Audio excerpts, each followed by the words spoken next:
Sodome et Gomorrhe sont deux villes mentionnées dans la Bible, situées à proximité du lieu où vivait le patriarche Abraham. Leur histoire, racontée dans le livre de la Genèse, a captivé des générations avec ses leçons sur la moralité et le châtiment divin. Selon le récit biblique, ces villes ont été détruites par une punition directe de Dieu en raison de l'ampleur de leurs péchés. Mais que s'est-il réellement passé?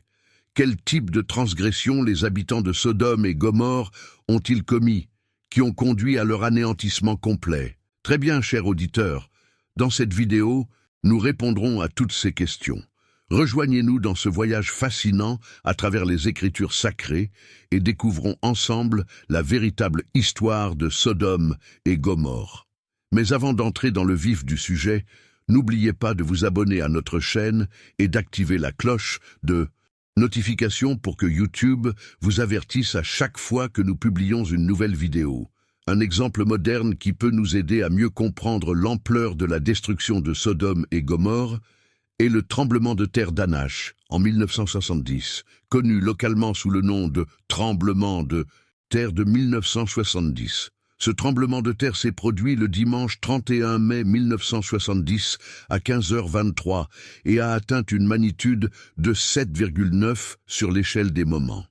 Les destructions ont été dévastatrices et les villes touchées sur la côte et les montagnes du Pérou ont subi d'énormes pertes humaines et matérielles.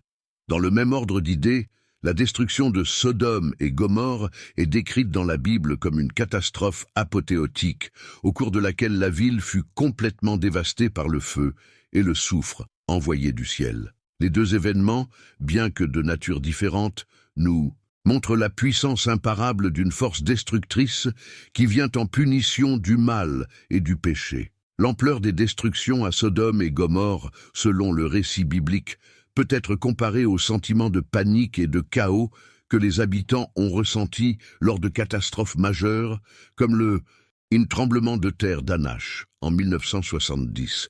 Lors de ce tremblement de terre, avec une force de 7,9 sur l'échelle de magnitude, des millions de personnes au Pérou ont ressenti la terreur alors que la terre tremblait, son intensité augmentant à chaque seconde qui passait. Les gens s'enfuirent désespérés, cherchant refuge dans des lieux découverts, tout comme les habitants de Sodome qui, désespérés, appelaient à l'aide. La Bible décrit comment les anges envoyés pour avertir Lot et sa famille leur ont dit de fuir rapidement, car le châtiment de Dieu était déjà en cours. La ville était sur le point d'être irrévocablement détruite, au moment même où les survivants du tremblement de terre de 1970 étaient confrontés à la dévastation la plus totale.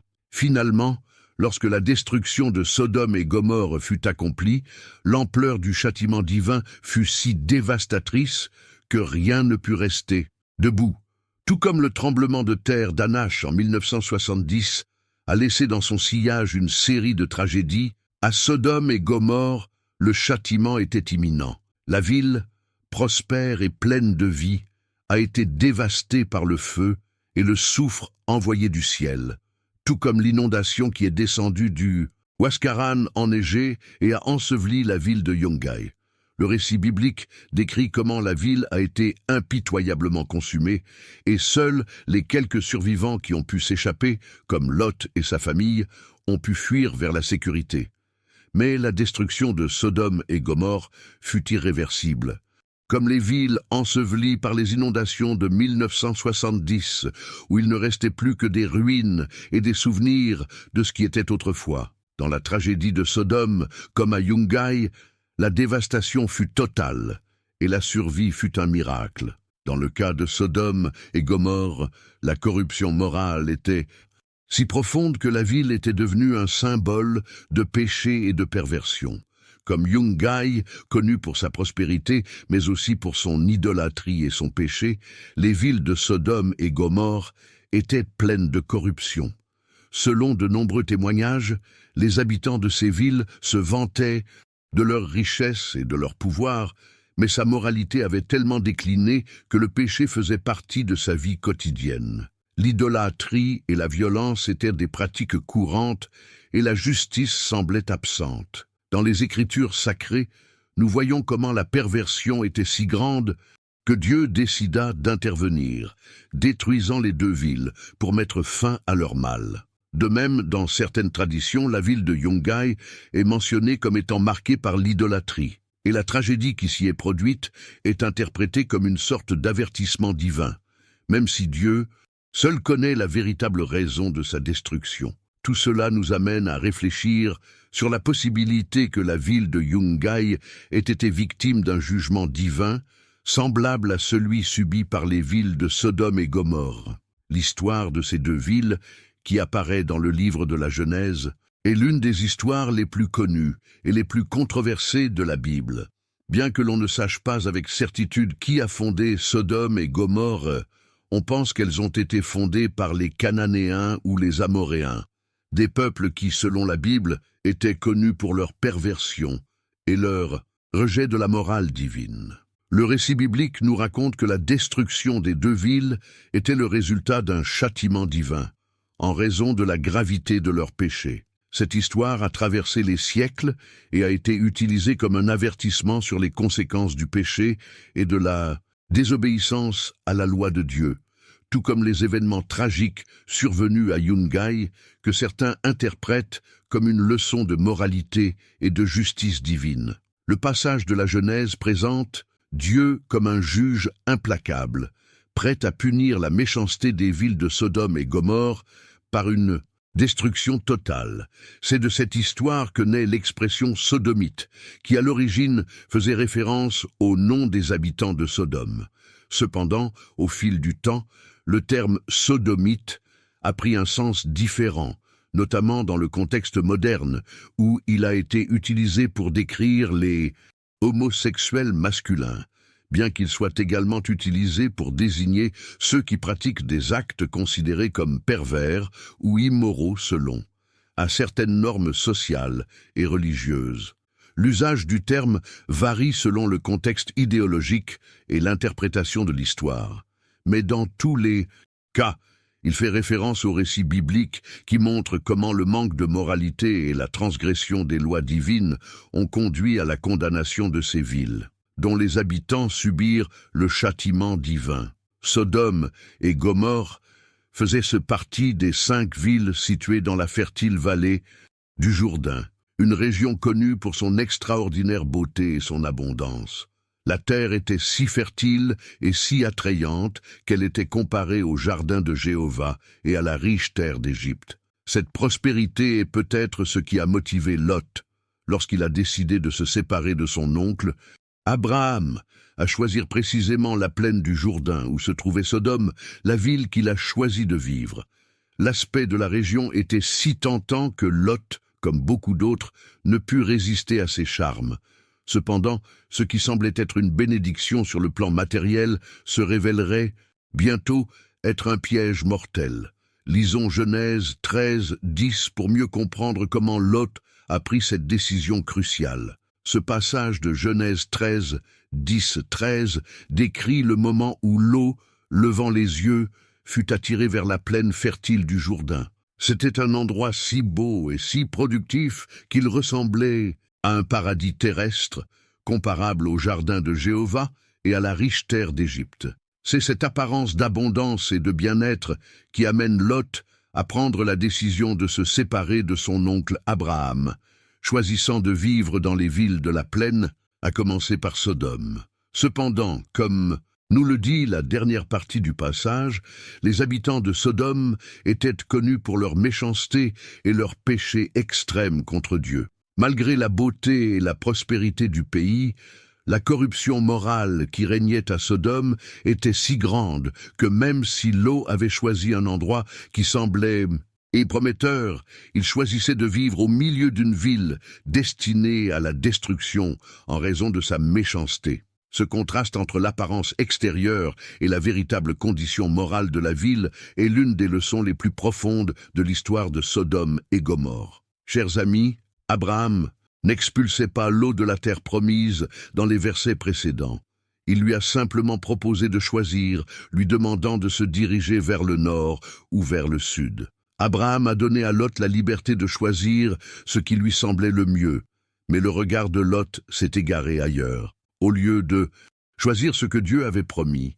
Lot choisit un pays qui, même s'il semblait offrir une prospérité matérielle, ne bénéficiait pas de la bénédiction divine. Ainsi, Lot se dirigea vers une terre semblable à celle de l'Égypte, un lieu plein de ressources mais aussi de tentations, où les apparences du bien-être cachent souvent la corruption interne. La terre promise, comme nous le savons bien, est située entre montagnes et vallées, arrosée par la pluie du ciel, symbole de la provision divine. Cela ne dépend pas des rivières ou des sources terrestres, mais de la grâce de Dieu. En revanche, à l'est de Canaan, en dehors des limites de la terre promise, s'étend la vallée du Jourdain qui est arrosée par le fleuve Jourdain, une source perpétuelle, semblable à la terre d'Égypte, qui reçoit son abondance du Nil. Cette différence nous montre deux types de prospérité, l'une basée sur la dépendance à l'égard de Dieu et l'autre sur les forces naturelles. Dans le Deutéronome, il est clairement expliqué en quoi la terre promise est différente de l'Égypte. Lisons Deutéronome 11, 10, 12, pour mieux comprendre la distinction entre les deux lieux. Le pays dans lequel vous allez le prendre n'est pas comme le pays d'Égypte d'où vous êtes venus, où vous avez semé et arrosé de votre pied comme un jardin de légumes. Mais le pays dans lequel vous allez le prendre, c'est un pays de montagnes et de prairies, qui boit les eaux de pluie du ciel, un pays dont l'Éternel, ton Dieu, se soucie. Et toujours, ce passage nous montre une nette différence entre la dépendance aux forces naturelles et la dépendance à l'égard de Dieu. Alors qu'en Égypte, la prospérité dépendait du travail humain pour irriguer la terre, dans la terre promise, la bénédiction de Dieu se manifestait par la pluie tombée du ciel, une provision directe venue d'en haut. La terre promise était non seulement riche en ressources, mais elle était sous le regard et les soins constants de Dieu, qui la protégeait du début à la fin de l'année. Cela nous rappelle que, dans notre vie spirituelle, nous devons toujours choisir de compter sur la provision divine, tout comme le peuple d'Israël a dû compter sur la pluie céleste et sur la vigilance constante de Dieu. Lot aimait le style de vie qu'offrait l'Égypte, où il avait un accès constant à l'eau du fleuve, quoi qu'il fasse.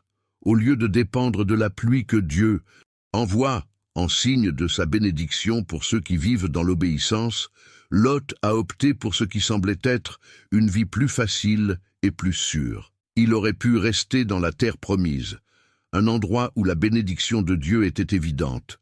Mais il a choisi d'aller dans la direction opposée. Il préférait un style de vie qui lui offrait l'abondance matérielle et une sécurité qui dépendait du fleuve, plutôt que de dépendre entièrement de la provision divine. Il a choisi le confort et la richesse matérielle, plutôt que les bénédictions spirituelles. Comme nous le voyons dans l'histoire, Lot commença à s'approcher lentement de Sodome, un lieu où régnait le mal, jusqu'à ce qu'il s'y installe, finalement, oubliant complètement l'avertissement de rester fidèle à la terre promise. Cette décision coûta cher à Lot, car en choisissant l'héritage matériel plutôt que spirituel, il se retrouva impliqué dans une série de problèmes et dangers.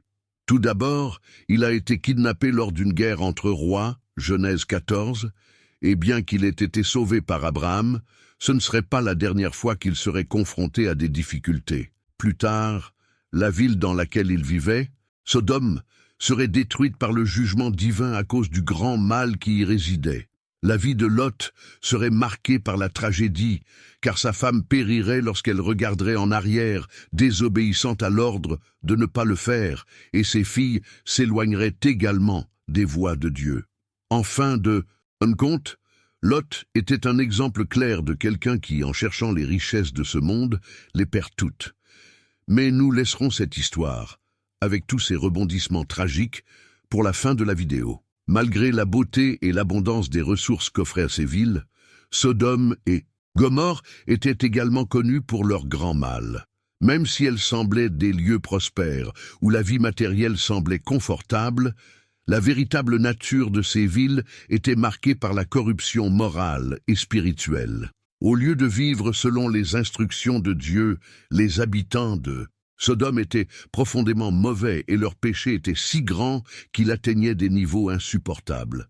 Dans Genèse 18, 20, Dieu dit à Abraham, « Parce que le cri contre Sodome et Gomorrhe s'accroît de plus en plus, et que leur péché est devenu extrêmement grave. » Ces paroles nous montrent comment le péché de ces villes avait atteint un point où il ne pouvait plus être ignoré par Dieu. Face à cette situation, beaucoup se demandent en quoi consistait réellement le péché de Sodome et Gomorrhe. Nous trouvons la réponse dans les Saintes Écritures. Le principal péché associé à ces villes est l'homosexualité et la violence sexuelle. À mesure que l'humanité s'éloignait de Dieu, elle commençait à pervertir le but originel du sexe, un don que Dieu avait fait pour qu'il soit apprécié dans le contexte d'un mariage entre un homme et une femme. Cet échange sur l'usage naturel de la sexualité était rempli de passions viles et honteuses.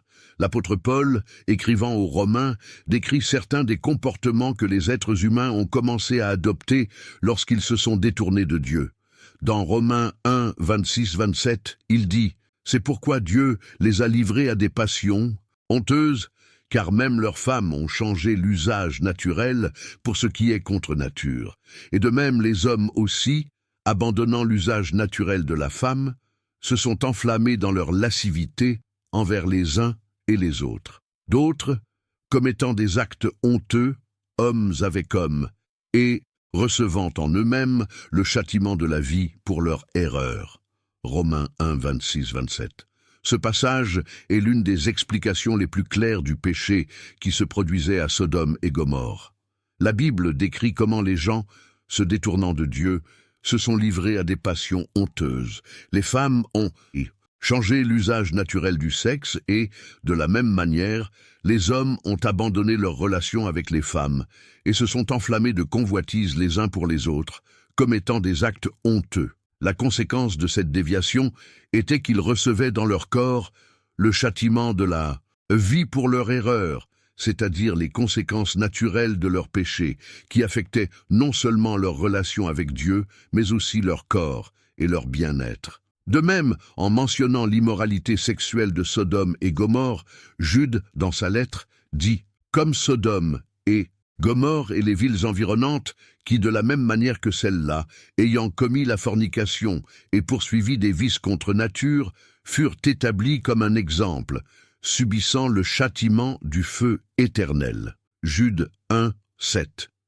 Une autre version de ce passage de Jude dit « Et Sodome et Gomorrhe, ainsi que les villes environnantes, livrées comme elles à la luxure et à l'homosexualité, subirent le châtiment du feu perpétuel. » Ce verset met en évidence la gravité du péché commis dans ces villes. Nous ne parlons pas seulement d'immoralité sexuelle, mais aussi d'un désir effréné qui allait à l'encontre du dessein naturel que Dieu avait établi pour l'humanité. Ce type de comportement était si extrême que les villes de Sodome et Gomorrhe ont servi d'exemple à tous, montrant ce qui arrive lorsqu'une société s'abandonne complètement au péché et à la perversion. Le châtiment qu'ils ont reçu, le feu éternel, est décrit comme une conséquence directe de leur rébellion. Chers auditeurs, ce que Jude appelle des vices contre nature est souvent appelé mode de vie alternatif à notre époque moderne. Ce terme peut paraître innocent dans notre culture, mais il désigne en réalité un comportement sexuel contre nature et offensant aux yeux de Dieu. Lorsque nous lisons Genèse 19, 5, 8, il devient évident ce que Paul et Jude avaient en tête. La société de Sodome était profondément plongée dans une immoralité sexuelle endémique qui comprenait non seulement des actes homosexuels, mais aussi des viols agressifs. Dans le récit de la Genèse, les hommes de la ville encerclent la maison de Lot, exigeant qu'il livre aux abus les visiteurs, qui étaient en réalité des anges. Cette scène reflète l'extrême perversion et la corruption morale qui caractérisaient Sodome et Gomorrhe. Or, outre l'homosexualité, d'autres péchés tout aussi graves étaient pratiqués à Sodome. La Bible ne mentionne pas seulement l'immoralité sexuelle comme le principal péché de ces villes, mais elle parle aussi d'arrogance, d'avidité, de violence et d'inhospitalité. Dans Ézéchiel 16, 49-50, il est dit « Voici telle était l'iniquité de Sodome, ta sœur.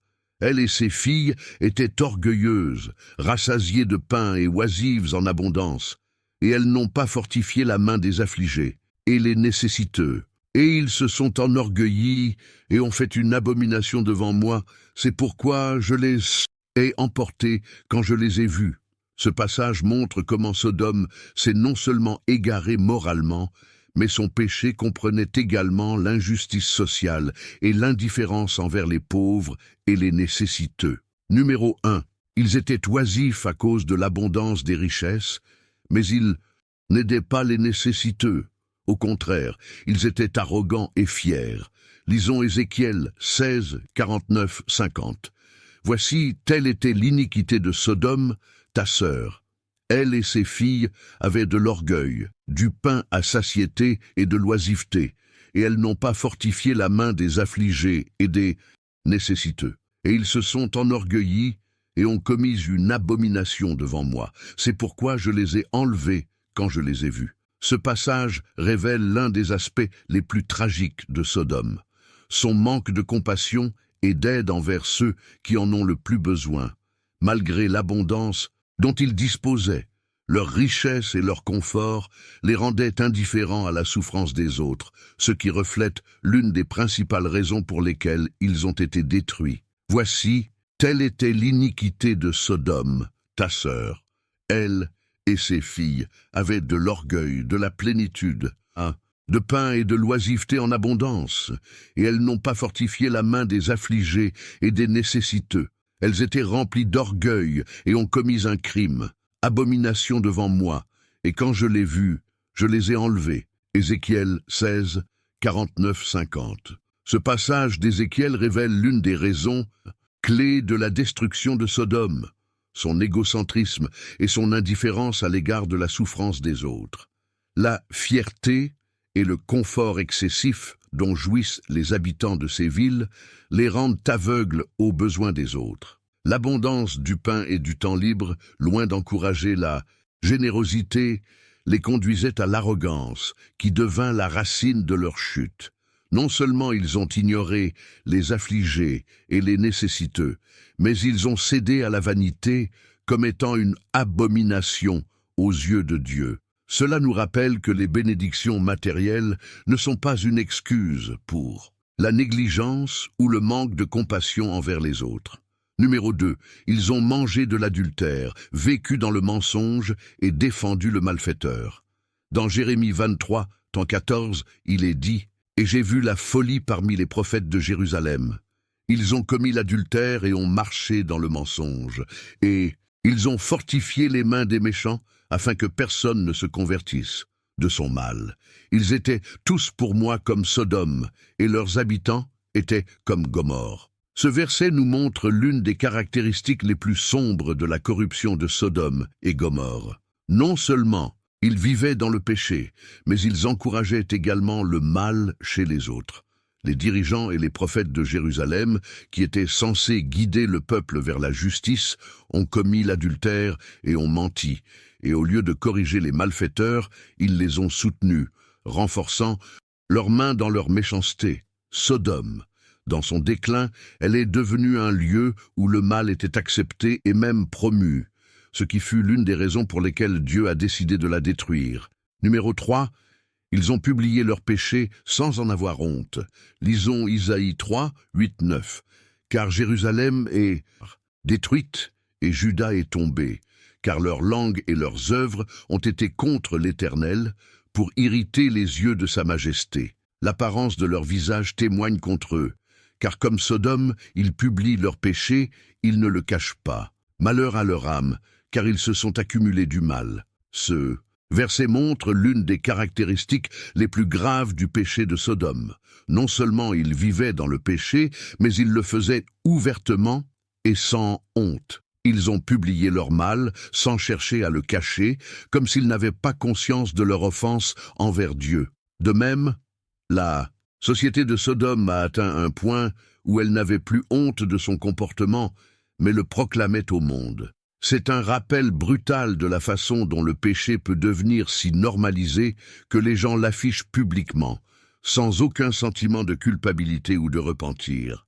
Chers auditeurs, les auditeurs, habitants de Sodome étaient devenus si méchants que lorsqu'Abraham intercéda auprès de Dieu pour cette ville, on ne trouva même pas 10 justes parmi eux. Dans Genèse 18, 32, Abraham demande à Dieu « Ne sois pas en colère, Seigneur, si je parle encore une fois, et s'il y avait là 10 justes. » Dieu répond qu'il ne détruirait pas la ville pour l'amour de ces 10 justes. Cependant, on ne trouvait même pas 10 justes dans toute la ville. Ce manque de justice et de droiture montre le niveau extrême de corruption qui avait envahi Sodome. La ville n'était plus seulement connue pour son péché, mais était aussi devenue un lieu où la bonté et la justice avaient de presque complètement disparu. Comme on peut le lire au verset 28 à 32 du chapitre 18 de la Genèse, Abraham réduisit le nombre des justes de 50, successivement à 45, 40, 30, 20 et enfin 10. Et là se pose la question, pourquoi Abraham n'a-t-il pas continué à demander ci-dessous 10 ? Il est possible qu'il n'ait pas osé. Peut-être a-t-il été frappé par des doutes quant à savoir si Lot était réellement perdu, et cela l'a tellement inquiété qu'il a décidé de ne pas continuer à demander. Sûrement, s'il avait insisté jusqu'à demander si Dieu aurait détruit la ville, s'il n'y avait qu'un seul juste dedans, Dieu lui aurait répondu « S'il y avait un juste dans la ville, je le ferai sortir dehors. La ville, car je ne détruirai pas de juste avec cette ville. » La raison pour laquelle Abraham a arrêté d'intercéder pourrait être la crainte que dans son cœur, il savait déjà que le mal dans la ville était si grand que même une personne juste ne pouvait s'y trouver sans en être affectée. Comment savons-nous que Dieu aurait répondu ainsi? Parce que c'est comme ça que ça s'est réellement passé. Compte tenu des doutes d'Abraham, il s'avère qu'il y avait un homme juste dans la ville et que Dieu le connaissait. C'était Lot. L'apôtre Pierre, dans sa 2e lettre, écrit que Lot tourmentait chaque jour son âme juste, voyant et entendant leurs mauvaises actions. 2 Pierre 2,8. Malgré la corruption de Sodome, Lot était un homme juste qui, bien qu'il vivait au milieu d'une société complètement corrompue, a maintenu son intégrité et sa foi en Dieu. Pour cette raison, 2 anges furent envoyés à Sodome dans le but de sauver Lot. Car, malgré son entourage, Dieu n'oublia pas le juste qui y vivait. Cela nous montre que, même si le mal se propage partout, une ville entière, le Seigneur sait toujours qui sont ses fidèles et les protégera. Dans Genèse 19, il est dit « Les 2 anges arrivèrent le soir à Sodome, et Lot était assis à la porte de Sodome. En les voyant, Lot se leva à leur rencontre, s'inclina jusqu'à terre et dit « Maintenant, mes seigneurs, je vous en supplie, venez à la maison de votre serviteur et logez-vous, et je vous laverai les pieds, et le matin vous le ferez, lève-toi et suis ton chemin. » Ils ont répondu « Non, nous resterons dans la rue ce soir. » Mais il persista. Beaucoup avec eux, et ils l'accompagnèrent et entrèrent dans sa maison. Lot leur fit un festin, fit cuire du pain sans levain, et ils mangèrent. Ce passage reflète l'hospitalité et le cœur pieux de Lot, qui, malgré le péché et la corruption de sa ville, a gardé le courage de faire preuve de bonté et d'obéir aux principes de Dieu. Lot, comme Abraham, était un homme de foi qui, même dans sa situation difficile, faisait de son mieux pour suivre ce qu'il considérait comme juste. Très cher, nous voyons que lorsque les anges sont arrivés à Sodome, Lot était assis à la porte de la ville. Ceux qui l'ont fait exercer la fonction publique de juge. Cela nous montre clairement que Lot non seulement résidait dans cette communauté, mais aussi que, dès son entrée dans la carrière judiciaire, il s'était intégré à la vie publique et politique. Nous sommes également frappés par l'attitude hospitalière de Lot lorsqu'il propose un hébergement dans sa maison aux voyageurs. Il était normal qu'il ait besoin de se laver les pieds après avoir parcouru cette route poussiéreuse des plaines de Mamré à Sodome, avec des sandales typiques de l'époque. Outre le soulagement que ce geste impliquait, c'était une manière d'exprimer et d'offrir l'hospitalité aux visiteurs. Cet acte de bonté ressort encore plus compte tenu du contexte dans lequel il vivait. Entouré de corruption et de perversion, et montre comment Lot a maintenu son intégrité malgré l'immoralité qui l'entourait. Au début, les voyageurs, pour ne pas causer de désagréments, hésitaient à accepter l'invitation et suggéraient de passer la nuit dans les rues ou sur la place. Mais Lot, conscient du danger qu'ils auraient couru à cause de l'atmosphère qui régnait dans la ville, les supplia avec insistance de passer la nuit chez lui. Nous qui connaissons la situation de nos grandes villes, surtout la nuit, avec une criminalité et une violence croissante, sommes de plus en plus sensibles à l'insécurité des citoyens. Dans de nombreux endroits du monde, le risque de marcher dans les rues tard le soir est impalpable, et les préoccupations en matière de sécurité deviennent une priorité pour ceux qui s'aventurent hors de chez eux. De même, Lot savait que la ville de Sodome n'était pas sûre, et il ne voulait pas que les visiteurs subissent les conséquences du mal endémique qui y régnait. Il fit donc tout son possible pour les protéger, sachant que la ville était sur le point de faire face au jugement divin. Continuons avec le récit biblique. Mais avant d'aller se coucher, les hommes de la ville, les hommes de Sodome, tout le peuple ensemble, depuis le plus jeune jusqu'au plus âgé, encerclèrent la maison, et ils appelèrent Lot et lui dirent « Où sont les hommes qui sont venus chez vous ce soir? Faites-les sortir, afin que nous puissions les connaître. » Alors Lot sortit vers eux par la porte, et ferma la porte derrière lui, et dit « Je vous en supplie, mes frères, ne faites pas une chose pareille. Voici j'ai 2 filles qui n'ont connu aucun homme. Je vais vous les amener et faire d'elles ce que vous voudrez. Mais ne faites rien à ces hommes, depuis qu'ils sont venus sur mon toit. » Dans ce passage, nous voyons un acte de perversion extrême. Les hommes de Sodome, sans honte, se présentent en foule autour de la maison de Lot, exigeant qu'il livre les visiteurs pour qu'ils puissent les abuser sexuellement. Le mot « savoir » dans ce contexte, fait référence à un acte sexuel, ce qui fait partie de la gravité de la situation. Lot, dans une tentative désespérée de protéger les anges qui se trouvaient sous son toit, offrirent ses filles dans un geste tragique qui, bien qu'incompréhensible pour nous aujourd'hui, reflétait le désespoir de Lot face au danger imminent. Mais ils répondirent « Sortez de là !» Et ils ajoutèrent « Cet étranger est venu habiter parmi nous et deviendra juge. Maintenant, nous allons vous faire plus de mal qu'à eux. » Et ils firent une grande violence à l'homme lot et s'approchèrent pour briser la porte. Ce moment reflète la dégénérescence morale complète de la société de Sodome. La foule non seulement rejette l'offre de Lot, mais le menace également violemment, exprimant son indignation qu'un étranger ait élu domicile parmi eux et ose exercer son jugement.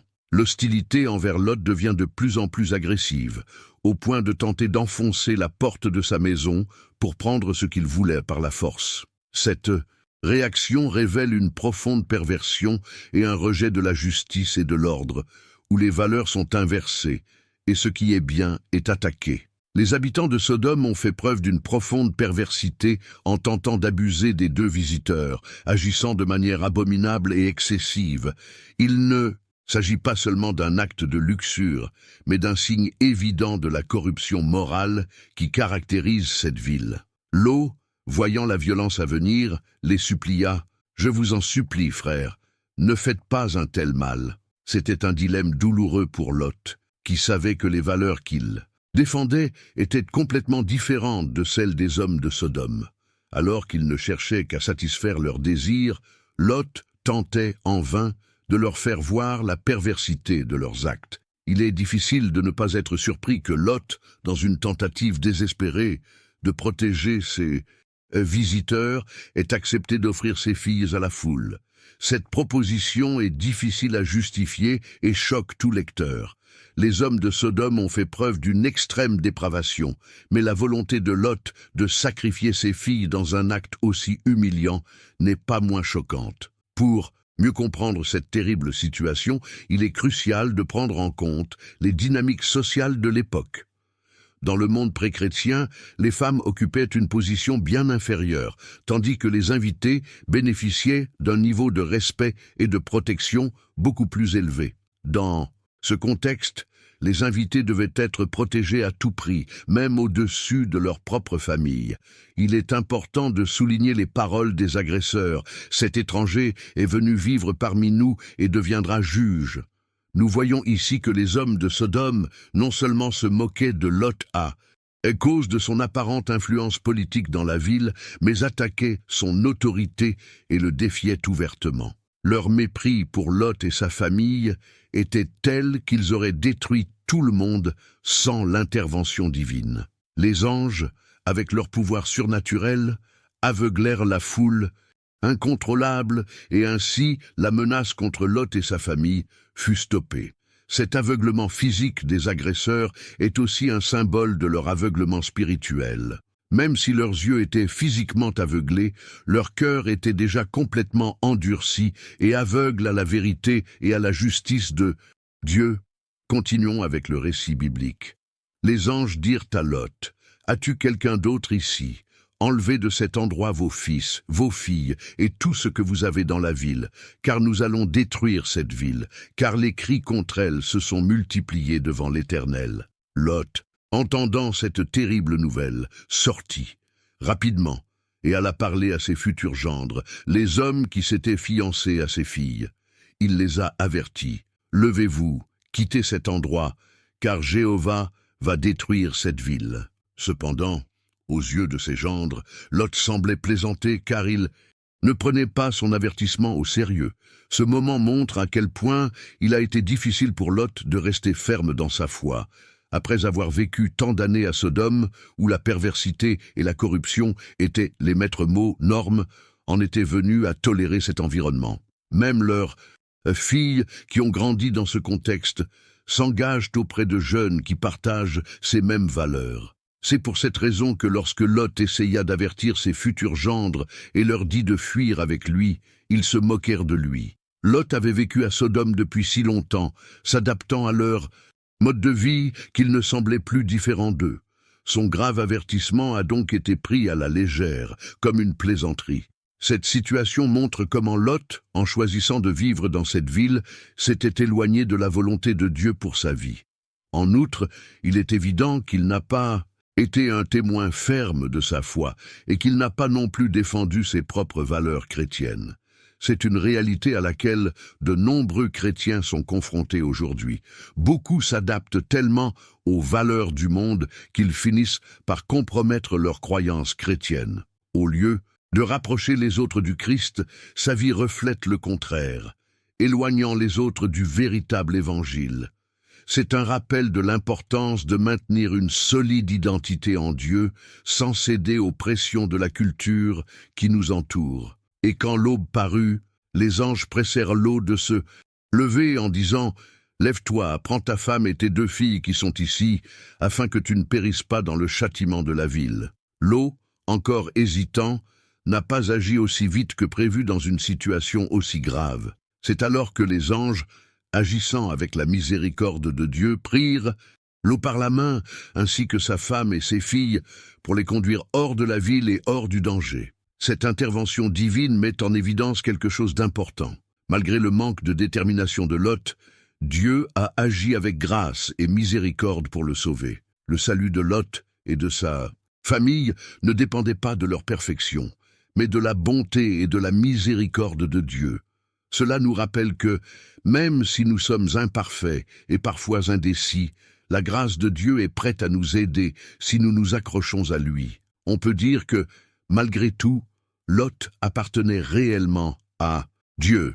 Si nous avions seulement le récit du livre de la Genèse, nous pourrions douter de sa position devant Dieu. Cependant, puisque l'apôtre Pierre l'a qualifié de juste dans sa 2e lettre, nous pouvons être sûrs que Lot a été sauvé. Lot en était venu à être considéré comme juste par Dieu en raison de sa foi, car comme Abraham, il avait choisi de suivre Dieu et de partager avec lui son adoration et ses sacrifices. Par conséquent, dans sa grande miséricorde, Dieu a sauvé Lot et sa famille. Même s'il croyait en la parole de Dieu, on ne peut ignorer que sa situation personnelle et familiale était pleine de difficultés. Lot, pris dans le stress de la vie dans une ville remplie de péchés, hésita, s'attarda et hésita tellement que les anges durent le forcer à quitter la ville. Et même en dehors de la ville, lorsque les anges lui ordonnèrent de fuir et de ne pas regarder en arrière, Lot ne put s'empêcher d'hésiter. Il a estimé que s'échapper vers la montagne était une tâche difficile et a plutôt demandé à se réfugier dans une petite ville voisine, Zoar. Cela montre comment, malgré l'intervention de Dieu, Lot avait encore des luttes internes et des peurs personnelles qui le faisaient hésiter.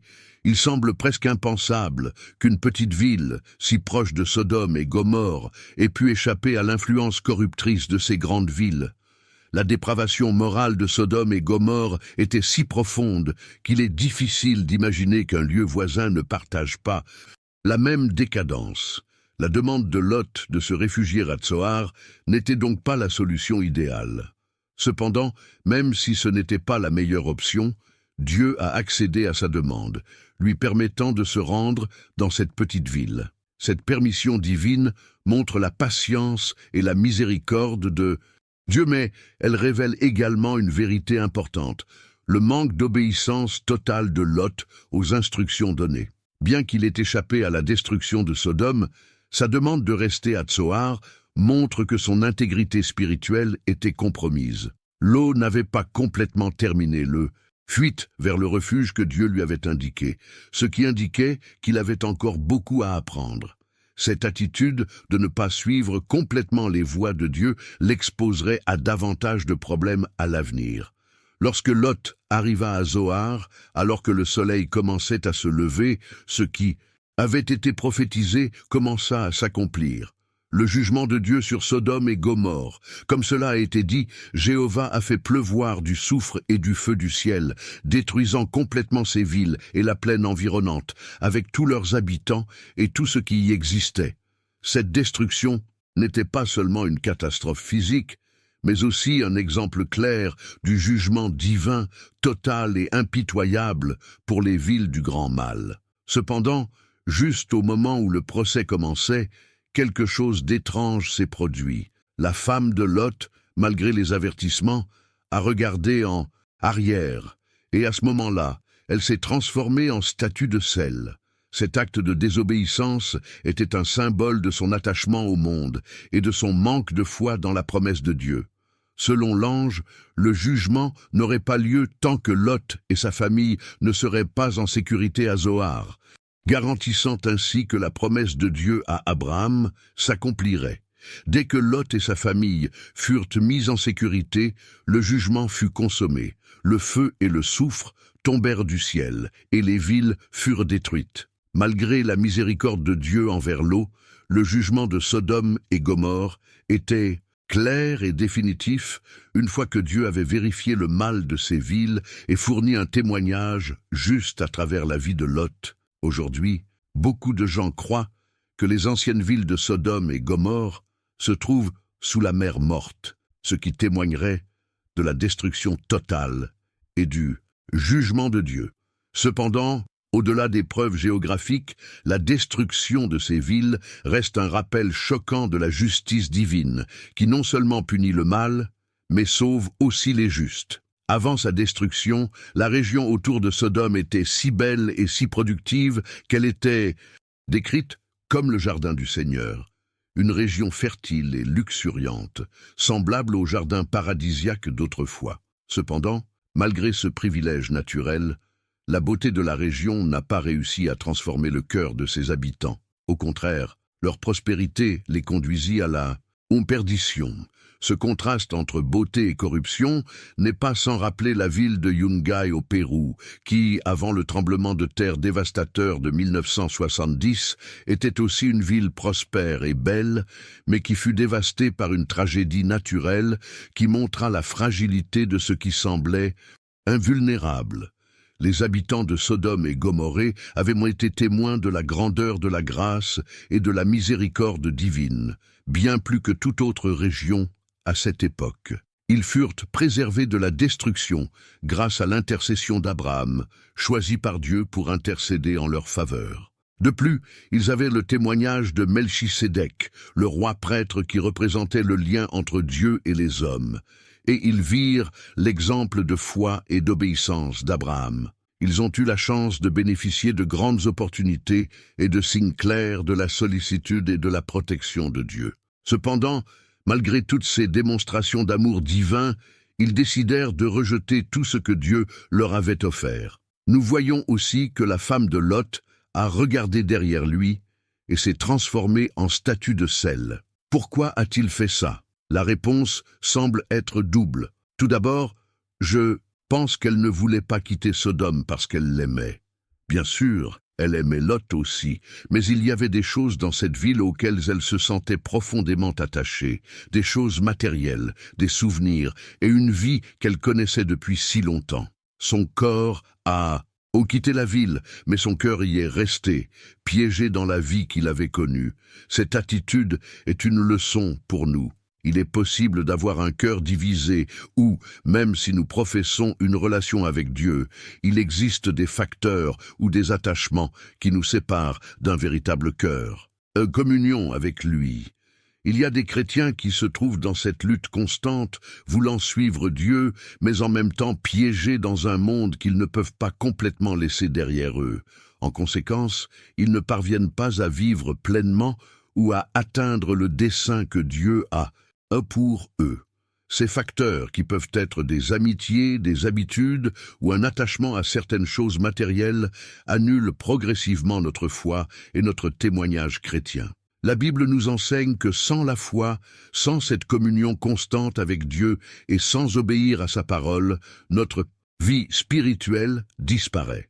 Un cœur divisé ne peut pas expérimenter la plénitude de la vie chrétienne. C'est comme un feu qui s'éteint lentement. La désobéissance est le résultat inévitable d'une foi affaiblie par les engagements et les attachements du monde. Tout comme l'épouse de Lot n'a pas pu résister à la tentation de regarder en arrière, beaucoup d'entre nous, quand nous n'avons pas totalement donné notre cœur à Dieu, continuent de regarder vers le passé, vers ce que nous avons laissé derrière nous, et cela nous empêche d'avancer dans le divin, le but qu'il a pour nous. Deuxièmement, une autre raison pour laquelle la femme de Lot a regardé en arrière était qu'elle ne croyait pas en Dieu et ne prenait pas au sérieux les instructions que Dieu lui avait données. Il ne devait ni s'arrêter ni regarder en arrière. Lot croyait en Dieu et obéissait, mais pas sa femme. Elle est restée là, périssant avec toutes ces choses dont elle ne pouvait se débarrasser. Son attachement aux choses matérielles et à la vie à Sodome l'a amené à ne pas comprendre la gravité de la situation. L'avertissement de Dieu était clair, fuir sans regarder en arrière, mais elle ne pouvait pas abandonner son passé. Cet acte de désobéissance reflète une vérité profonde. Bien souvent, le péché réside dans le fait de ne pas croire pleinement ce que Dieu nous dit. Le manque de foi dans les promesses divines peut nous amener à nous accrocher à des choses qui nous détruisent, sans nous rendre compte du salut qui nous est offert. Et Abraham monta le matin à l'endroit où il s'était tenu devant l'Éternel, et il regarda vers Sodome et Gomorrhe, et vers tout le pays de cette plaine. Il regarda, et voici, une fumée s'élevait de la terre comme la fumée d'une fournaise. L'image que nous présente ce verset est puissante et dramatique. Abraham, du haut de ses hauteurs, observe le jugement de Dieu sur les villes qui avaient atteint le comble de la perversité. La fumée qui s'élève du sol est un signe clair de la destruction totale de ce qui fut autrefois une ville prospère. Pour Abraham, cette vision a dû être douloureuse, car il avait intercédé pour la ville, mais n'avait pas trouvé suffisamment de justes pour la sauver. Ce moment nous rappelle la sévérité du jugement de Dieu sur le péché, mais aussi sa parfaite justice. Parfois, nous ne comprenons pas complètement pourquoi certaines choses arrivent, mais nous devons avoir confiance que Dieu agit selon sa sagesse et sa justice, même si ses décisions nous blessent. Abraham, voyant la destruction de Sodome et Gomorrhe, put confirmer ce que Dieu lui avait révélé. Cette vision devait lui rappeler l'importance de prendre des décisions basées sur la foi et l'engagement envers les plans divins. Même s'il avait des doutes, sa foi lui a permis de reconnaître que la justice de Dieu prévaudrait, même lorsque le jugement était sévère. Contrairement à la femme de Lot, qui se sentait liée au passé, Abraham ne se plaignait pas de ce qui avait été perdu, mais faisait plutôt pleinement confiance à la sagesse et à la justice de Dieu. En ce sens, sa vie était le reflet d'une fidélité qui ne s'attachait pas au monde ni à ses tentations, mais restait ferme dans les principes d'obéissance à Dieu. Il avait choisi de vivre selon la volonté divine, contrairement aux habitants de ces villes qui, à cause de leurs péchés, avaient rejeté tout le bien que Dieu leur avait donné. Assurément, tandis qu'Abraham assistait à la dévastation de Sodome et Gomorrhe, il se souvenait également de la promesse de Dieu de protéger les justes, comme il l'avait fait pour son neveu Lot. Dieu lui avait assuré qu'il sauverait les justes du châtiment, et Lot avait été délivré grâce à cette miséricorde divine. Cependant, Abraham ne pouvait s'empêcher de voir la gravité de la situation. Les villes de la plaine avaient atteint un tel niveau de corruption que la justice divine devait s'accomplir. Cet événement lui rappellerait la nature éphémère et destructrice du monde dans lequel il vivait. Un monde dans lequel le mal et l'égoïsme ont la priorité sur la justice et la compassion.